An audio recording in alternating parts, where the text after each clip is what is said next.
comment ça se passe pour Meeting et qu'est-ce qu'on y fait. Meeting, c'est l'outil pour la visioconférence. Comme on l'a vu, avec Click, on peut faire une visio jusqu'à 9 participants. Meeting, davantage lié à la visioconférence, puisque c'est sur cette appli, entièrement en ligne, je le répète, qui va vous permettre de programmer vos visios ou de les lancer instantanément et même de faire des webinars à petite échelle.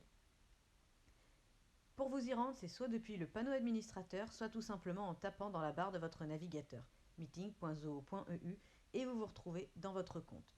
Et là, vous avez deux possibilités. Partons sur les meetings, soit en faire un spontané, soit le programmer. Et allons-y d'ailleurs pour du spontané.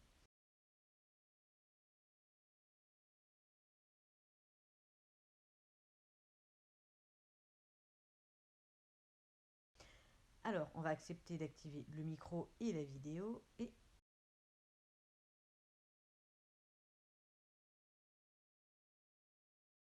hop. Plus qu'à inviter les personnes depuis l'onglet Attendees, puisque là, c'est confirmé qu'il n'y a que moi.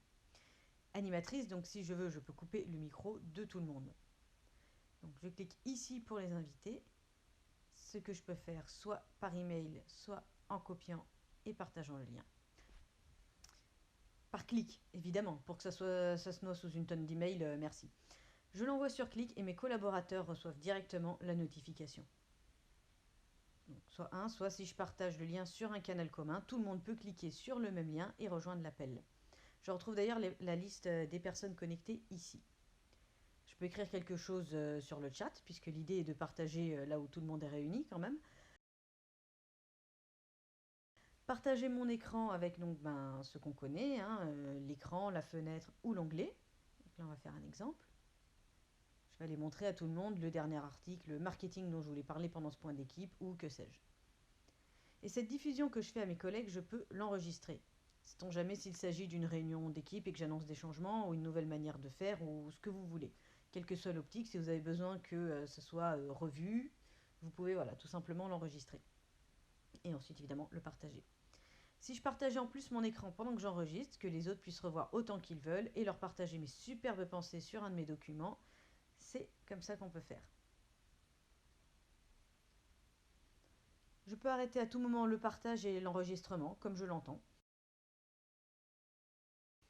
Passer en mode plein écran. Et donner ou reprendre le contrôle pour un contrôle à distance de mon écran. Imaginons que je veuille passer directement la main à quelqu'un d'autre dans la session. Mon collaborateur, qui a aussi beaucoup à dire, pourra prendre le contrôle à distance. Donc c'est lui qui prend le contrôle de l'écran. Les options audio que vous connaissez avec le numéro, puisque vous pouvez rejoindre évidemment le meeting par téléphone, comme on l'a vu. Coupez votre micro, et on le voit ici également, pour que tout le monde puisse voir si votre micro est on ou off. Pareil pour votre caméra, pour X ou Y raison. Et des options plus poussées si vous souhaitez gérer la bande passante ou sécuriser l'accès à la réunion.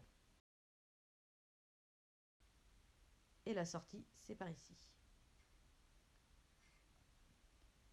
Pour un meeting que vous souhaitez programmer, rien de compliqué. Je vais sur programmer une réunion et je rentre les informations au moins principales. L'intitulé, là je le mets avec mon collègue, mais ça peut être avec un client. C'est parfois plus simple de se faire une visio que de gérer un appel. On se dit qu'on se prend une bonne heure et on a même le temps de se préparer. Donc une visio avec un client, c'est évidemment tout à fait envisageable. Bref, je remplis.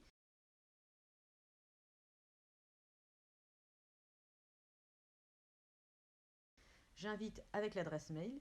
Je laisse utiliser Zoho Conference et presto. J'ai le résumé de ma réunion à venir avec toutes les informations essentielles. La personne a été prévenue par email et magie des applications Zoho, c'est intégré dans mon calendrier de l'application mail et même si on n'a pas mail, Click m'enverra un rappel avant la réunion. On peut donc demander aux participants de rejoindre la réunion en se connectant sur le lien de meeting avec la clé de réunion, comme ici, ou bien leur partager le lien directement, comme vous m'avez vu le faire juste avant. Je peux lancer la réunion directement depuis cette fenêtre, ou bien éditer les informations de ma réunion, un contretemps de dernière minute et il faut repousser l'heure par exemple, l'intégrer dans un site ou un blog et l'ajouter à votre calendrier, les options standards. Je la retrouve également dans mes réunions à venir dans cet onglet My Meetings, où je peux aussi voir mes réunions passées. Et j'ai toujours l'occasion en un clic de démarrer ou programmer une nouvelle réunion comme vous le voyez ici. Dans mes enregistrements, il s'agit simplement de l'enregistrement que vous faites d'une session, comme vous m'avez vu le faire et qui se retrouve donc stocké ici. Vous Vous pouvez la regarder, la partager, la télécharger ou la supprimer. Enfin, notre partie webinar. Que ce soit dans Webinar ou depuis l'accueil, on peut programmer sa session. Un titre, une description pour que vos participants potentiels puissent savoir de quoi il s'agit, comme là, voilà.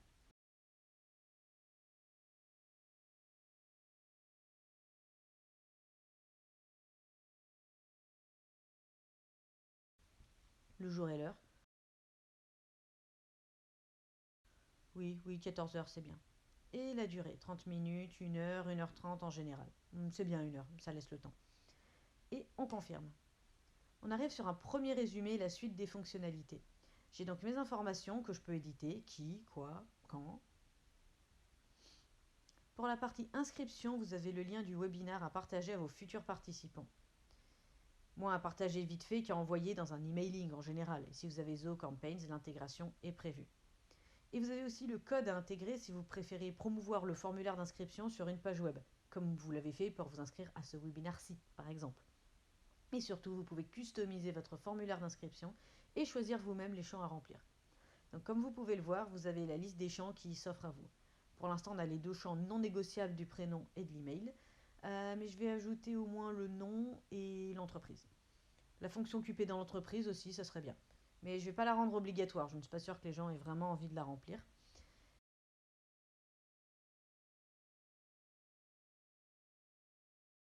Et les champs personnalisés que vous pouvez ajouter si ceux de la liste ne sont pas suffisants, selon les critères. Voilà. Vous avez même la possibilité d'une réponse courte ou plurielle.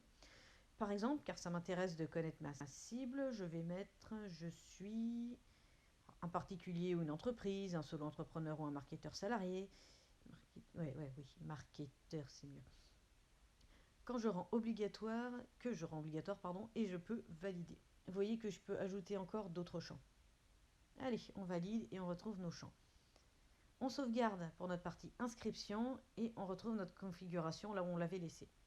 Pour ce qui est de la gestion des inscriptions, c'est à vous de voir si vous souhaitez accepter les inscriptions automatiquement, et dans ce cas vous laissez comme ça, ou si vous préférez les accepter manuellement une à une, et dans ce cas vous éditez. Les co-organisateurs, c'est si vous le souhaitez. Dans mon cas, j'ajouterai mon acolyte François, mais là je vais gérer mon webinaire comme une grande. Et que serait un webinaire sans ces sondages? Pour faire l'exemple le plus connu, je vais sélectionner la notation et demander qu'avez-vous pensé de ce webinaire avec une interprétation plutôt universelle de l'échelle de 1 à 5. Et dans l'idée d'un sondage avec un choix multiple, ça va être par exemple comment avez-vous entendu parler de ce webinaire? Et selon les moyens promotionnels employés, annonce Facebook, post LinkedIn et par une connaissance.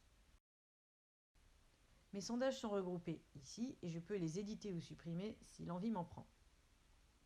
Et les 2 dernières fonctionnalités sur ce que peut voir ou faire votre audience. Est-ce que vous souhaitez que vos participants ne voient pas la liste des autres participants à ce webinaire? Dans ce cas, vous activez.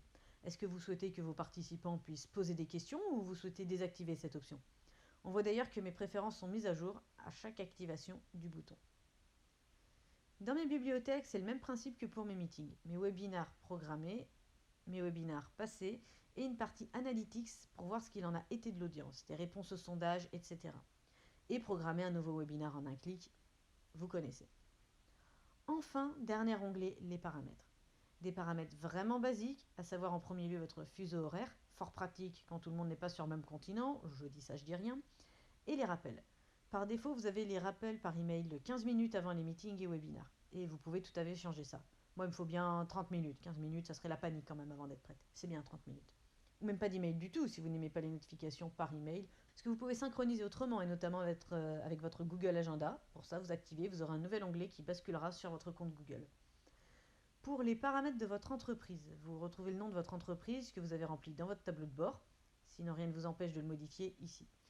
Et vous pouvez également ajouter votre logo. Donc moi, je vais ajouter le mien, que ça me propose de recadrer, mais ça ira. Ok, et sauvegarder. Comme ça, à la place du logo Zoho Meeting par défaut, c'est mon logo qui apparaît. Le reste des fonctionnalités qui suivent, c'est vraiment à votre préférence, mais que je vous conseille de laisser comme tel. Autoriser les participants à utiliser leur webcam, désactiver les notifications sonores à chaque fois que quelqu'un se joint à une session pour les meetings, et la plupart des fonctionnalités associées au webinar. la notification que quelqu'un s'inscrit, l'email de remerciement automatique au participant, l'email de confirmation et les droits du co-organisateur. Quant à la gestion des utilisateurs, c'est la liste des utilisateurs autorisés dans Meeting et leurs droits. Rappelez-vous, vous avez configuré ça dans votre panneau administrateur de Remotely. Et vous pouvez, pour éviter de retourner justement dans ce panneau administrateur, ajouter un utilisateur depuis l'application elle-même. Enfin, les intégrations à d'autres applis Zoho préintégrées, oui, c'est logique comme phrase, comme Zoho CRM pour les informations de vos participants ou Campaigns pour promouvoir directement vos webinars dans vos emailings. Et voilà notre tour d'horizon de Zoho Meeting. Des visioconférences, des webinars pour des échanges plutôt horizontaux, car comme on va le voir, l'outil poussé de webinar c'est Showtime. Eh ben qu'on va aller voir de ce pas. Mais avant une petite pause pour voir s'il y a d'éventuelles questions.